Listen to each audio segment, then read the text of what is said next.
বাংলাদেশের সাম্প্রদায়িক সম্প্রীতির বিরুদ্ধে নই, কিন্তু বাংলাদেশের 90% মুসলিম রাষ্ট্রের মধ্যে যখন দিনে দুপুরে আমাদের একজন মুসলিম ভাইকে কুপিয়ে জবাই করে হত্যা করা হবে, তখন আমরা পশ্চিমকালেও চুপ করে বসে থাকবো না।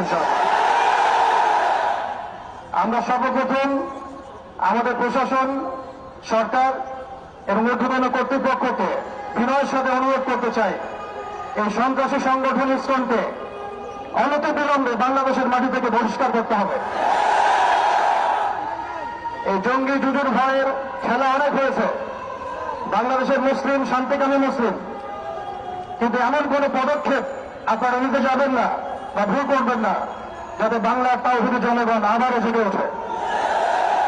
আমরা আল্লাহর কসম করে বলছি, যদি বাংলাদেশের তাওহীদি জনগণ একটাবার জেগে ওঠে, এর আগের মানুষরা তো পালানোর পথ পেয়েছে, আপনারা কিন্তু